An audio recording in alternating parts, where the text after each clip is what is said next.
Welcome to Nanak classes. दोस्तों, Nanak classes के YouTube channel पे आपका स्वागत है। आज हम बात करते हैं राजस्थान जीके की टेस्ट नंबर 23 सीरीज को लेकर आज चर्चा करेंगे। प्रतिदिन 50 क्वेश्चनों का रोज शाम 8 बजे आपको ये वीडियो मिलता है। इतिहास, भूगोल, कला, संस्कृति और पॉलिटिकल से संबंधित जितने भी क्वेश्चन हैं, तो राजस्थान जीके की इस क्लास में आप सभी विद्यार्थियों का स्वागत है। सभी को गुड इवनिंग। स्टार्ट करते हैं आज के क्वेश्चन। इससे पहले जल्दी से वीडियो को लाइक कर दो, शेयर कर दो। अगर आप चैनल पे नए हैं तो इसको सब्सक्राइब कर लो और इसके पास लगे बेल आइकन के घंटे को दबा। स्टार्ट करते हैं आज के इंपॉर्टेंट क्वेश्चन और इस सीरीज की शुरुआत पहले क्वेश्चन से। जैसलमेर में हमीरा गांव के निवासी पेपे खां किस लोकवाद्य यंत्र के लिए प्रसिद्ध है? बहुत इंपॉर्टेंट है, पेपर में सीधा सीधा पूछा जाएगा। राजस्थान के लोक संगीतकार पेपे खान कौन सा वाद्य यंत्र बजाते हैं और किस जिले के हैं? जैसलमेर के हमीरा गांव के रहने के निवासी थे पेपे खां। किस लोक वाद्य यंत्र के लिए प्रसिद्ध थे? बुपंग, सुरनाई, मोरचंग या खड़ताल? जल्दी से कमेंट में जवाब दीजिए। इस वीडियो का नाम है हमारे सवाल आपके जवाब और 50 क्वेश्चन हम जल्दी से 20 से 25 मिनट में निपटाने की पूरी कोशिश करते हैं। तो सही जवाब इसका क्या हो जाएगा? सुरनाई। दूसरा क्वेश्चन, मेवाड़ के अरावली क्षेत्र में भील जाति का लोक नृत्य है, इनमें से कौन सा है? मेवाड़ में मेवाड़ जो दक्षिणी मेवाड़ है उसमें अरावली में भील जनजाति रहती है, उसका लोक नृत्य इनमें से कौन सा है? गंधर्व, रम्मत, भवाई या गवरी? कौन सा लोक नृत्य है? जल्दी से कमेंट करके मुझे बताइए।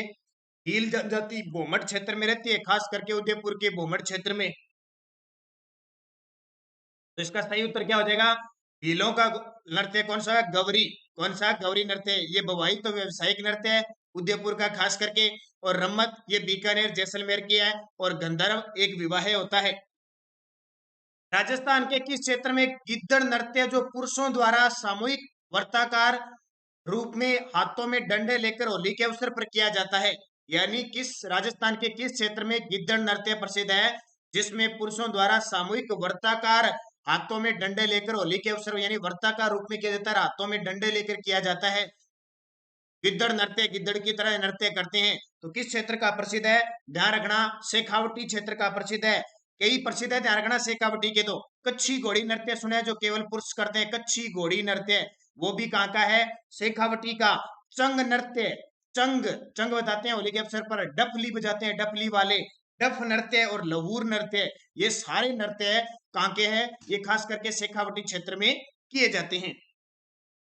जैन मुनि आचार्य अमित सिंह के प्रभाव से मेवाड़ में जीव हत्या पर रोक लगाई थी। यानी मेवाड़ के किस शासक ने? एक जैन मुनि आचार्य थे अमित सिंह।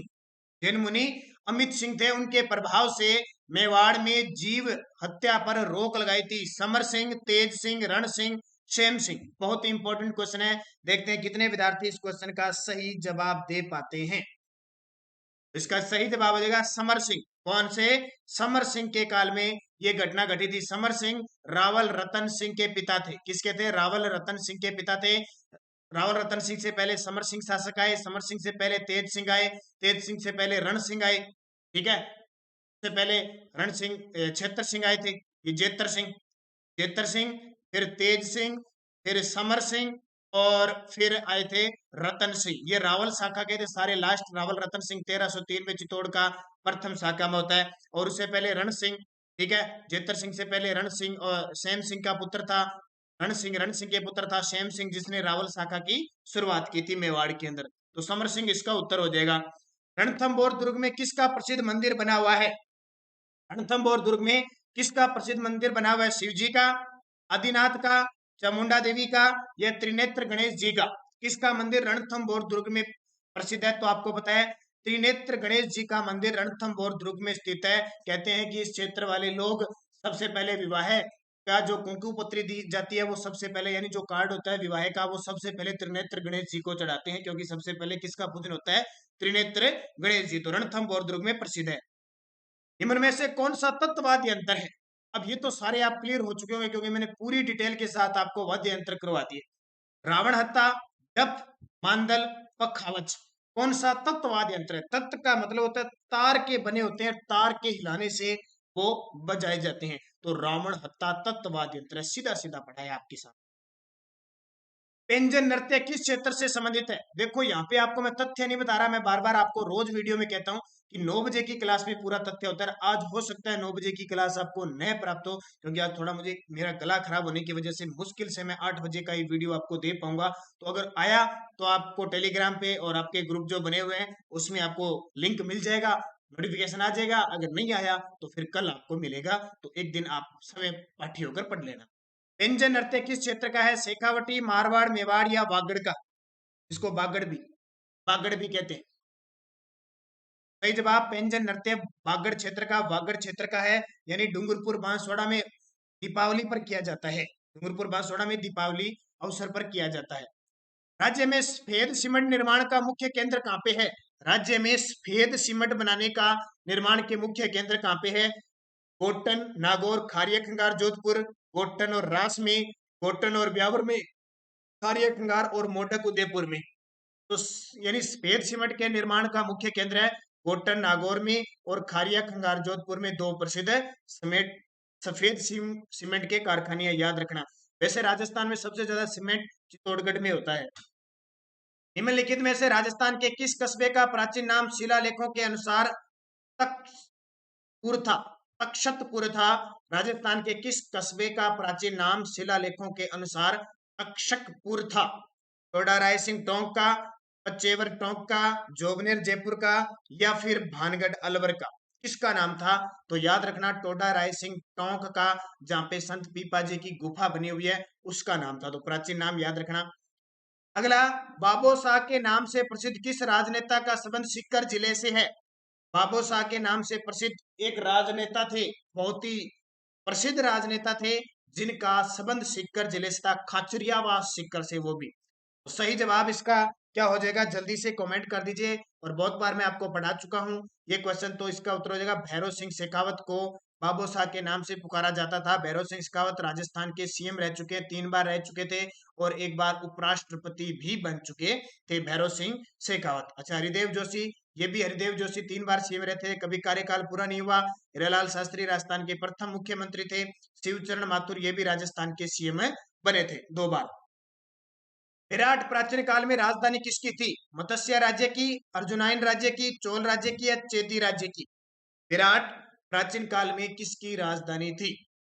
बहुत ही आसान सा, विराट, जिसको प्राचीन समय में विराट नगर के नाम से पुकारा जाता था, और ये विराट सभ्यता भी है जयपुर में। तो मत्स्य महाजनपद की राजधानी थी विराट नगर, जिसको वर्तमान में विराट कहते हैं। विराट सभ्यता है, विराट की पहाड़ी से बाणगंगा निकलती है। मेदिनीपुर नागौर जिले के किस शहर का प्राचीन नाम है? मेदिनीपुर नागौर का एक शहर है जिसका पहले प्राचीन नाम मेदिनीपुर था। मेड़ता सिटी का, डिडवाना का, लाडनू का या पर्वतसर का? जल्दी से कमेंट करके सारे विद्यार्थी बताइए। आज मैं कुछ विद्यार्थियों के नाम बोलता हूं जो लगातार हर रोज कमेंट करते हैं। पूजा शर्मा, मनीषा बिश्नोई, सपना कुमारी, इसके अलावा दिनेश पुनिया,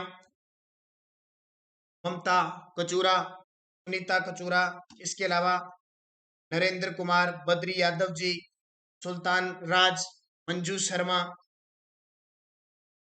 गायत्री टिटावत जी, कविता गुर्जर, रेखा गुर्जर, काव्या गुर्जर, सतपाल सिंह, मनीषा अग्रवाल, मनीषा शर्मा, सुमनदीप कौर, नरेंद्र कुमार, कृष्ण गुर्जर, अर्चना शर्मा, काव्या झोट, सुनीता रानी, सुनीता, हेमलता कुमावत, प्रवीता, पिंकी साहू, रुकुमा कुमारी, राजगोला जी, इसके अलावा दिनेश कुमार सुथार जी, सब, पंकज बिश्नोई, रेखा किच्चर, बहुत सारे कमेंट में आपके जवाब होते हैं। आप सभी को हार्दिक शुभकामनाएं।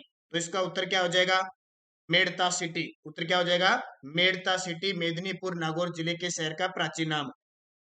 नवलखा सागर झील किस जिले में है? नवलखा सागर झील किस जिले में है? बारां, दौसा, टोंक, बूंदी। देखो हर एक पेपर में झील से एक क्वेश्चन पक्का आता है, और कोई ज्यादा कुछ नहीं पूछता, सिर्फ झील दे दी और उसका जिला पूछा जाएगा। और जो चर्चित झील होगी, करंट में झील चर्चित होगी, उसका एग्जाम में पक्का पूछा जाएगा। जैसे आपको सुबह 7 बजे की करंट अफेयर्स की क्लास देता हूँ, तो उसमें जो भी झील आएगी, नदी आएगी, नहर आएगी, वो सारी इंपॉर्टेंट होगी। तो नवलखा झील कहाँ पे है? तो सीधी सी बात है, बूंदी में नवलखा झील है। सुमेरपुर नगर किस नदी के किनारे बसा हुआ है? सुमेरपुर आपको पता होगा ना किस जिले में है, तो बड़ा आसानी से आप उत्तर दे सकते हो। जवाई नदी, बाड़ी नदी, सूकड़ी नदी, चंबल नदी। सुमेरपुर नगर किस नदी के किनारे बसा है? जवाई नदी, बाड़ी नदी, या इसको बांडी नदी कह सकते हैं, सुकड़ी नदी या चंबल नदी किस नदी के किनारे है? तो सुमेरपुर है पाली में। और किस नदी के किनारे है? ज्वाई नदी के किनारे। पेपर में पूछा जाता है, ध्यान रखना। एनसीईआरटी की बुक देखोगे ना कक्षा 8 की, तो उसमें सीधा सीधा किताब में लिखा हुआ है ये कि सुमेरपुर ज्वाई नदी के किनारे है और कोटा चंबल नदी के किनारे है। जैसलमेर जिले में बहने वाली नदी कौन सी है? लूणी, सूकड़ी, खारी, कांकनी। आपको पता है पश्चिमी राजस्थान में कुछ एक जिले जहाँ पे छोटी मोटी नदियां बहती है और कहीं कुछ नहीं है। जैसलमेर जिले में बहने वाली नदी कौन सी है? लूणी जाती है, सूकड़ी जाती है, खारी जाती है, कांकनी जाती है।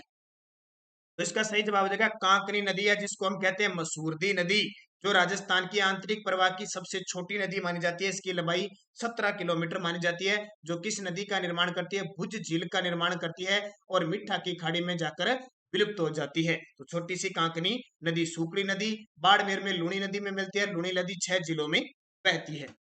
बिछा बिछा मेड़ा किस नदी का उद्गम स्थल है? यानी बिछा मेड़ा की पहाड़ी से कौन सी नदी का उद्गम होता है? कांतली नदी, सोम नदी, साबरमती नदी या बाणगंगा नदी। बहुत इंपॉर्टेंट है और ये एग्जाम में पूछे जाते क्वेश्चन है। किस जिले से निकलती है, कहाँ से उद्गम होता है और कहाँ विलय होती है, ये पेपर में आते हैं। तो उदयपुर की बिछामेड़ी पहाड़ियों से सोम नदी का उद्गम होता है। ये सोम नदी उदयपुर डूंगरपुर में बहते हुए बेणेश्वर धाम डूंगरपुर में माही के साथ मिल जाती है। निम्न में से कौन सा आभूषण कान पर पहना जाता है? कौन सा आभूषण कान पर पहना जाता है? टीका, बाली, बाली आइए, टोंटी या रमझोल। निम्न में से कौन सा आभूषण कान पर पहना जाता है? टिक्का तो नहीं पहना जाता, टिक्का तो मस्तक पर होता है। बाली भी कान में होती है। टोंटी, रमझोल, ठीक है। तो ये बाली नहीं, ये बल्ली है। बल्ली तो है नहीं, आभूषण नहीं होता है, तो टोंटी। ठीक है, टोंटी कान में पहना जाता है, कान पर। 1857 के विद्रोह के प्रति मेवाड़ के महाराणा की क्या नीति थी? 1857 के विद्रोह के प्रति मेवाड़ के महाराणा की क्या नीति थी? विद्रोहियों को सहयोग करना, अंग्रेजों को सहयोग करना, विद्रोही यानी क्रांतिकारियों को सहयोग करना, अंग्रेजों को सहयोग करना, उदासीन रहना यानी किसी का सहयोग नहीं करना, उपयुक्त में से कोई नहीं। अब आपको पता होना 1857 की क्रांति के समय मेवाड़ के महाराणा कौन थे? तो मेवाड़ के महाराणा स्वरूप सिंह थे और पॉलिटिकल एजेंट कौन थे? सावरस थे। तो अंग्रेजों का सहयोग किया था उसने, अंग्रेजों का सहयोग किया था। अगला, वंश भास्कर के लेखक कौन है? चंद्र बरदाई, जगजीवन राम, जयचंद्र सूरी या सूर्यमल मिश्रण। वंश भास्कर एक खास ग्रंथ है, पिंगल भाषा में लिखा हुआ। इसके लेखक कौन है? ध्यान रखना, वंश भास्कर के लेखक है सूर्यमल मिश्रण, जो बूंदी के शासक राम सिंह के राज कवि थे। इन्होंने वंश भास्कर और वीर सतसई नामक 2 प्रसिद्ध ग्रंथ लिखे थे। और सूर्यमल मिश्रण राजस्थान के क्या है? राज्य कवि हैं। ग्रासिया महिलाओं द्वारा किया जाने वाला वर्ताकार नृत्य कौन सा है? ग्रासिया महिलाओं द्वारा किया जाने वाला वर्ताकार नृत्य कौन सा है? मांदल नृत्य, गौर नृत्य, मोरिया नृत्य या वालर नृत्य। कौन सा नृत्य वर्ताकार नृत्य है? तो इसका सही जवाब हो जाएगा मांदल नृत्य। देखो, आपने ग्रासिया का नाम आते ही आपके दिमाग में वालर गया होगा, लेकिन ग्रासिया के और भी तो नृत्य हैं। एक नृत्य थोड़ी है, कई नृत्य हैं। ठीक है, और मैं स्पेशल आपको लोक नृत्य जब कराऊंगा तो इनके सूत्र लिखाऊंगा। इसका सूत्र है वैसे बोधू, गोमा, कुलादि, कुल्लू। उसमें आपको बताऊंगा कौन कौन से सूत्र होते हैं। तो इसका उत्तर वर्ताकार जो करती है वो मांदल नृत्य होता है। कौन सा? मांदल नृत्य। ग्रासिया जनजाति रहती कहाँ पे है? तो सिरोही के अंदर रहती है, ध्यान रखना। और ये वालर नृत्य भी करती है। ठीक है, बिना वाद्य यंत्र के एक वालर नृत्य भी किया जाता है। और मारवाड़ क्षेत्र में लूर नृत्य प्रसिद्ध है। होलरी नामक आभूषण पहना जाता है। होलरी नामक आभूषण पहना जाता है गले में, पैर की अंगुली में, बाजू में, हाथ की अंगुली में। तो होलरी नामक आभूषण है वो कहाँ पहना जाता है? होलरी, होलरी आभूषण पहना जाता है पैर की अंगुली में। कहाँ पे? पैर की अंगुली में। राजस्थान में काले हिरण व कुरुंजा पक्षी के लिए प्रसिद्ध अभयारण्य है। राजस्थान में काले हिरण और कुरुंजा पक्षी। अब काले हिरण का नाम आते ही आप पूरा रटा रटाया फिक्स आपको पता है कि काले हिरण किस अभयारण्य में पाए जाते हैं। तो ताल छापर अभयारण्य है। कौन सा? चूरू जिले में प्रसिद्ध है। इंपॉर्टेंट क्वेश्चन यहाँ से पूछा जा सकता है। अभी बजट में ताल छापर अभयारण्य के लिए कुछ घोषणा हुई है, इसका मतलब आने वाले पेपर में पूछा जा सकता है। काले हिरणों के लिए जो मौत होती है ना, मौत, उसके लिए भी प्रसिद्ध है। कुरुंजा पक्षी के लिए भी प्रसिद्ध है। इसके अलावा द्रोणाचार्य की कहते हैं कि स्थली कर्म स्थली भी इस ताल छापर अभयारण्य को कहा जाता है। तो राजस्थान का उत्पादन में प्रथम स्थान है। किस फसल के उत्पादन में राजस्थान का प्रथम स्थान है? गन्ना, कपास, सरसों या चावल। राजस्थान का किस फसल के उत्पादन में प्रथम स्थान है? तो उत्तर आपके सामने सरसों का प्रदेश राजस्थान को कहते हैं। अभी 2017-18 की नई रिपोर्ट आई है, कृषि रिपोर्ट, उसके अनुसार पूरे राजस्थान में सर्वाधिक सरसों हुई है, अलवर भरतपुर क्षेत्र में सर्वाधिक होती है और रबी की फसल है। निम्न में से सुमेलित नहीं है, निम्न में से सुमेलित नहीं है। रणथंभौर राष्ट्रीय उद्यान सवाईमाधोपुर में है, सरिस्का राष्ट्रीय उद्यान अलवर में है, केवलादेव घना पक्षी उद्यान करौली में है और राष्ट्रीय मरु उद्यान जैसलमेर में। ये तो बहुत ही आसान है और ये तो आपने बहुत बार पढ़ रखे हैं। तो केवलादेव घना राष्ट्रीय उद्यान करौली में नहीं है, बल्कि घना पक्षी अभयारण्य यानी भरतपुर के अंदर स्थित है। क्या, कहाँ पे है? भरतपुर में स्थित है। तो ये याद रखना, गलत हो गया। अगला, सामाजिक कुप्रथा कन्यावध सर्वप्रथम कब व कहां प्रतिबंध हुई थी? सामाजिक कुप्रथा कौन सी थी? कन्यावध, यानी गर्भ में ही कन्या का पता लगाया जाता है और जैसे पता लग गया कन्या है तो उसका वध कर दिया जाता है, यानी गर्भपात करवा दिया जाता है। ये राजपूतों में और बहुत सारी प्रचलित थी, समाज में पहले बहुत ज्यादा प्रचलित था, अब तो इस पे कंट्रोल हो चुका है और बहुत सारे प्रतिबंध लग चुके हैं। तो सर्वप्रथम किस रियासत ने और कब इसको प्रतिबंधित किया? नाम हमेशा याद रखना, कैसे नाम आता है तो कैसे क्या ही रहेगा, कोटा। 1833 में सर्वप्रथम कोटा जिले ने कन्यावध पर सर्वप्रथम रोक लगाई थी। किसने? 1833 में किसने? कोटा जिले ने। याद रखना, ये इंपॉर्टेंट है आपके लिए। अगला, बिजोलिया किसान आंदोलन का जनक किसे कहा जाता है? साधु सीताराम दास को, विजय सिंह पथिक को, रामनारायण चौधरी को, हरिभाऊ किंकर को। बिजोलिया किसान आंदोलन का जनक किसे कहा जाता है? ये पेपर में क्वेश्चन आता ही आता है। देखते हैं कितने विद्यार्थी इस क्वेश्चन को सही कर पाते हैं, कितने विद्यार्थी इस क्वेश्चन को सही कर पाते हैं। कुछ एक विद्यार्थी जो लगातार मुझे ऑफलाइन भी कमेंट करते हैं, उनके भी नाम मैं आज जरूर बोलूंगा, क्योंकि कुछ एक विद्यार्थियों का नाम नहीं बोला जाता। ममता कचूरा खानवाली से बेहतरीन आपके आज करंट अफेयर्स की क्लास में आपने अच्छे जवाब दिए। हेमलता नागर जी, आपके भी बहुत अच्छे जवाब थे। रेखा खिचर जी, शंकर मेघवंशी, आपके अच्छे जवाब थे। हुकमचंद मेहरा, पंकज शर्मा, ओम प्रकाश बेरवा जी, आपका स्वागत है वापस चैनल पे। राज गोला जी, आपने भी बेहतरीन मेवाड़ प्रजामंडल के बारे में बताया। सुशीला गुर्जर, प्रवीण कुमार, पूजा सुमन, आपके अच्छे जवाब थे। पूजा कुमारी, आपके अच्छे जवाब थे।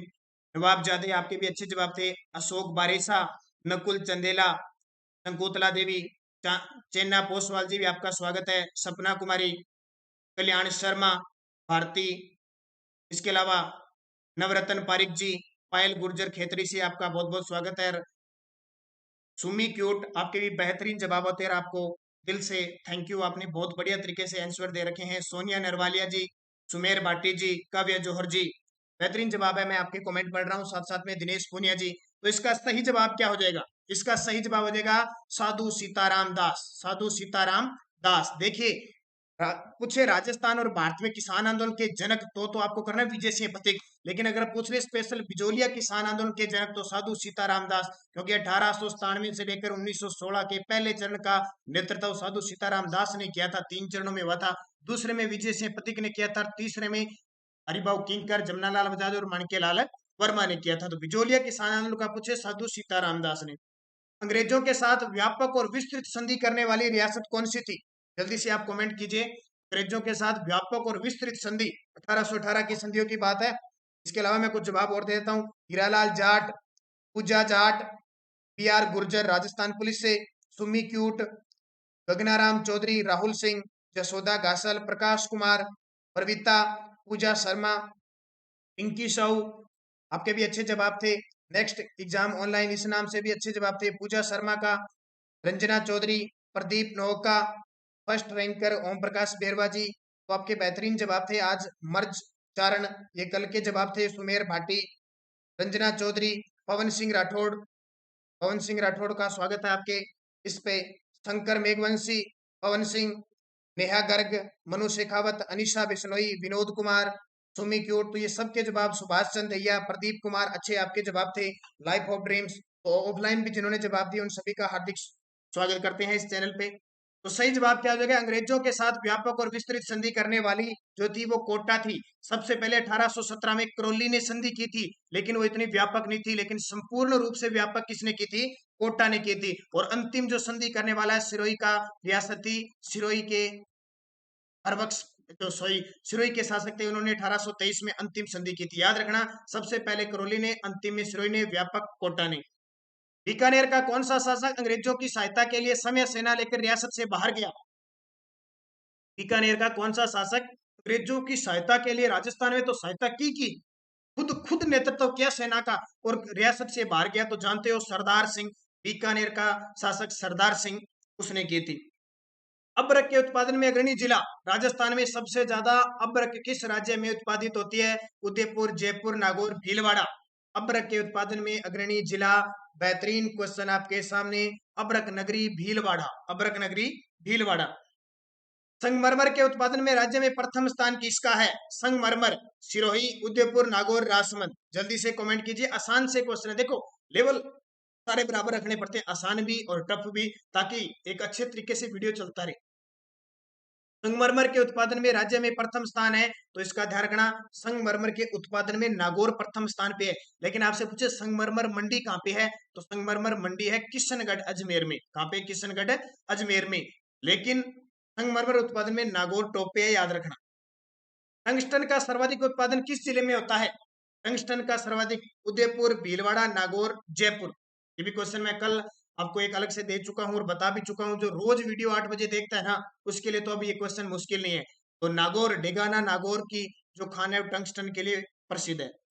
मेजा बांध किस नदी पर बना हुआ है? मेजा बांध किस नदी पर बना हुआ है?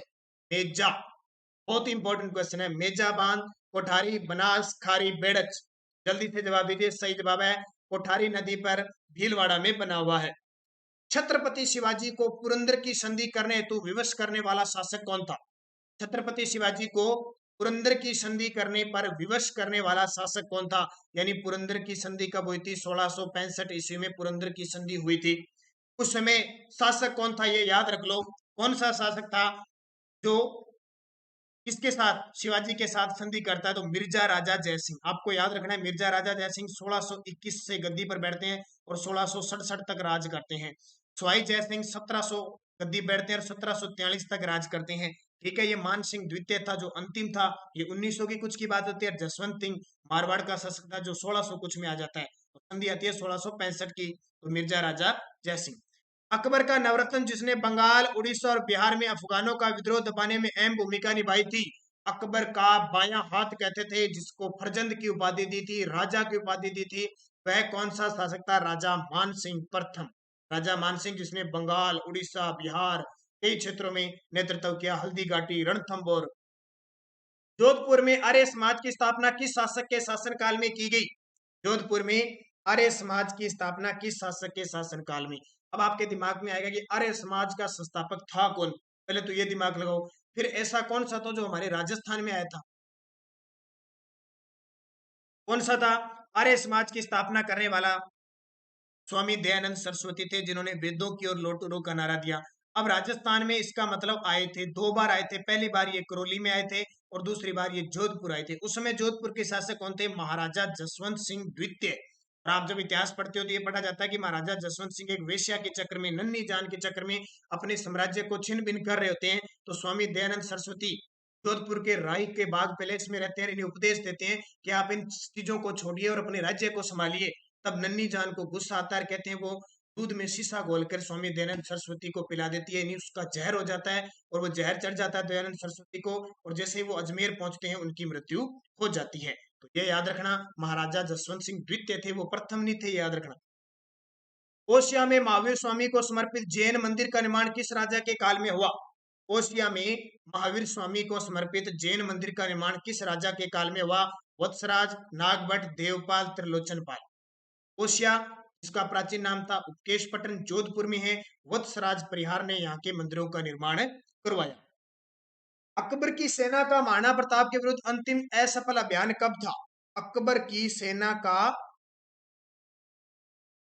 महाराणा प्रताप के विरुद्ध अंतिम असफल अभियान, लेकिन यानी लास्ट था 1584 में और अंतिम था। उसके बाद में अकबर ने कह दिया बस छोड़ो, इस महाराणा प्रताप को कुछ नहीं बनेगा, हमने इतना धन व्यय कर दिया, इतनी सेना नष्ट कर दी, लेकिन महाराणा प्रताप का से मत्स्य कभी नहीं पकड़ा गया। लास्ट जगन्नाथ कछावा को भेजा था, लेकिन उसकी मांडलगढ़ में भीलवाड़ा में मृत्यु हो गई थी, जहां 32 खंभों की इसकी छतरी बनी हुई है।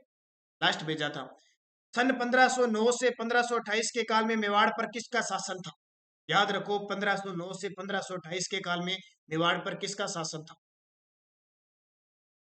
तो याद रखना, महाराणा संग्राम सिंह, जिसको शॉर्टकट में कहते थे सांगा, महाराणा सांगा का शासनकाल था। 1509 में गद्दी पर बैठा और 1528 में इसकी मृत्यु हो गई थी।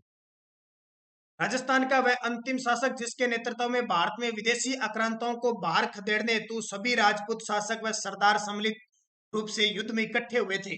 यानी उस शासक ने पाती परवन प्रथा का प्रयोग किया था और राजस्थान के जितने भी हिंदू शासक थे उनको एक विदेशी को बाहर निकालने के लिए सबको आमंत्रित किया था खानवा के युद्ध में। किस युद्ध में? खानवा के युद्ध में 17 मार्च 1527 को वो शासक था राणा सांगा, लेकिन दुर्भाग्य से वो हार गया क्योंकि सब राजाओं का तालमेल नहीं था, इस कारण वो हार गया और भारत में वास्तविक रूप से मुगल वंश की स्थापना हो गई। किसको हराया? बाबर। मेवाड़ राणा उदय सिंह ने किस वर्ष चित्तौड़ दुर्ग पर अपना शासन स्थापित किया? मेवाड़ के राणा उदय सिंह ने किस वर्ष चित्तौड़ पर अपना शासन स्थापित किया था? 1557, 1540, 1537, 1560। जल्दी से कमेंट करके मुझे जवाब दे दीजिए, बहुत ही खास क्वेश्चन है आपके लिए। मेवाड़ राणा उदय सिंह ने किस वर्ष चित्तौड़ दुर्ग पर अपना शासन स्थापित किया था? तो इसको उत्तर आ जाएगा 1540 में। ध्यान रखना 1537 ईस्वी में इसने बनवीर की हत्या कर दी थी। ठीक है, बनवीर से राज्य छीन लिया था, लेकिन बनवीर की हत्या करके और 1540 में गद्दी पर सही रूप से अपना शासन स्थापित कर लिया था। हालांकि 1537 में क्या उदय सिंह का राज्यभिषेक तो कर दिया था, लेकिन 1540 में बनवीर को मारकर ये चित्तौड़ का शासक बना था। याद रखना 1557 में महाराणा प्रताप की का विवाह हुआ था अजबदेव पंवार के साथ और 1540 में महाराणा प्रताप का जन्म भी हुआ था, यह भी याद रखना। वीर दुर्गादास राठौड़ ने मारवाड़ की गद्दी पर बैठने में किस शासक की सहायता की थी? वीर दुर्गादास राठौड़ ने मारवाड़ की गद्दी पर बैठने में किस शासक की सहायता की थी? वीर दुर्गादास राठौड़ और इनके साथ नाम आता है गोराधाय। क्या नाम आता है? गोराधाय। तो किसकी? अजीत सिंह की। जसवंत सिंह के पुत्र अजीत सिंह, जो जसवंत सिंह की मृत्यु हो गई थी 1578 में और उसके बाद में 1579 में इसकी एक पत्नी से अजीत सिंह का जन्म हुआ और औरंगजेब ने इसे अपने कैद खाने में ले लिया और यह बहकावे में कर दिया कि ये अगर बड़ा होने के बाद इसको राजा बनाया जाएगा, लेकिन इस क्षेत्र को जीतने के लिए औरंगजेब ने इसको अपने कैद में ले लिया। लेकिन वीर दुर्गादास राठौड़ और गोराधाय की मदद से इसको औरंगजेब के चंगुल से बचाया जाता है और बाद में मारवाड़ का शासक बनाया जाता है। राजस्थान का प्रथम राजपूत शासक कौन था जिसने मुगल बादशाह अकबर से वैवाहिक संबंध स्थापित किए और उसकी दीनता स्वीकार की? राजस्थान का प्रथम राजपूत शासक कौन था जिसने मुगल बादशाह अकबर से वैवाहिक संबंध स्थापित किए, उसकी दीनता स्वीकार की? भगवंत दास, बारमाल, पृथ्वीराज या मानसिंह? उत्तर हो जाएगा अमेर के राजा भारमल ने और अपनी पुत्री जोधाबाई हरकाबाई का विवाह सांबर में 1562 में कर दिया। राजा मानसिंह की मृत्यु जहांगीर के दक्षिण में अहमदनगर अभियान के दौरान किस स्थान पे हुई?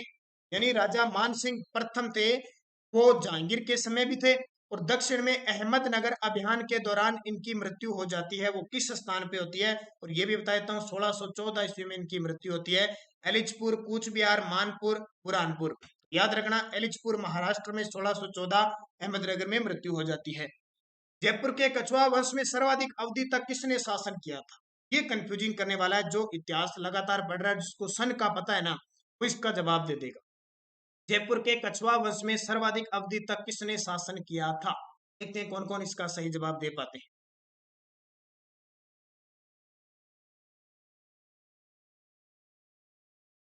तो ध्यान रखना, पहले स्थान बता देता हूं मैं। 1621 से 1667 तक मिर्जा राजा जयसिंह रहे। सवाई जयसिंह 1700 से 1743 तक रहे। राजा भारमल 1544 से लेकर 1574 तक रहे, 43 से 74।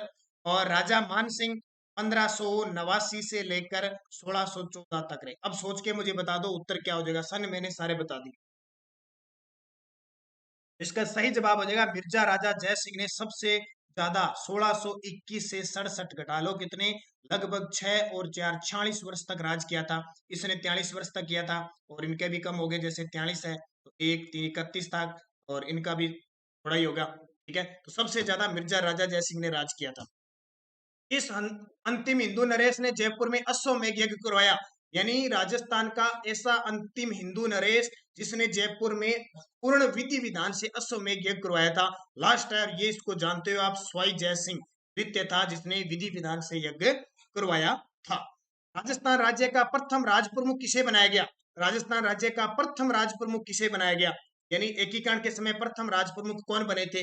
राम सिंह द्वितीय, मान सिंह द्वितीय, जयनारायण व्यास, सरदार वल्लभ भाई पटेल। इन चारों में से उत्तर देना है आपको, ये ध्यान रखना है। तो कौन बने थे? महाराजा मान सिंह द्वितीय बने थे। जयपुर के शासक जो राज प्रमुख बने थे, मान सिंह द्वितीय। पित्थल के नाम से प्रसिद्ध पृथ्वीराज किसके पुत्र थे? पित्थल और पाथल नाम सुना है। पित्थल तो पृथ्वीराज राठौड़ को कहते हैं, पाथल महाराणा प्रताप की को संज्ञा दी गई है। तो पृथ्वीराज राठौड़ किसके पुत्र थे? तो याद रखना, बीकानेर के शासक राव कल्याणमल के पुत्र थे, जो 1570 में नागौर दरबार में अकबर की दीनता स्वीकार करता और पृथ्वीराज राठौड़ को गागरोन की जागीर दी जाती है। राजस्थान में सर्वप्रथम 1964 में वनस्पति घी उद्योग कहाँ स्थापित किया गया? राजस्थान में सर्वप्रथम वनस्पति घी उद्योग कहाँ स्थापित किया गया? तो उत्तर हो जाएगा भीलवाड़ा के अंदर। राजस्थान पर्यटन विकास निगम लिमिटेड की स्थापना कब हुई? राजस्थान पर्यटन विकास निगम लिमिटेड की स्थापना कब हुई? तो इसका सही उत्तर हो जाएगा 1979 में। क्या हो जाएगा? 1979 में। और कागजी टेराकोटा के लिए प्रसिद्ध है।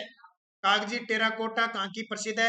यानी कागज जैसे एकदम पतले पतले मिट्टी के बर्तन बनाने के लिए प्रसिद्ध कौन सा जिला प्रसिद्ध है? तो अलवर का। देखो अपने कहते हैं ना, सुनहरी कोटरी कहाँ, सुनहरी ब्लैक पोटरी, सुनहरी कोटरी कहाँ की प्रसिद्ध है? तो बीकानेर की। ब्लैक कहाँ की प्रसिद्ध है? जयपुर की, सॉरी कोटा की। और ब्लू कहाँ की प्रसिद्ध है? जयपुर की। कागजी अलवर की। ये क्वेश्चन आपके टोटल हो गए कितने? 50। 50 में से आपने कितने जवाब दिए वो आपको पता है। 50 में से सही कितने होते हैं वो भी आप बताओ। साथ साथ में आप कॉपी पे लिखा करो, कॉपी पेन लेके साथ में लिखा करो। साथ साथ में जैसे जैसे जो नई चीज बताता हूँ उसको लिखा करो, फिर होती है असली तैयारी। जैसे पहला क्वेश्चन आ गया, उसका उत्तर लिखो, फिर आपको पता लगा इसका उत्तर ये था ये नहीं था, तो आपको याद रहेगा।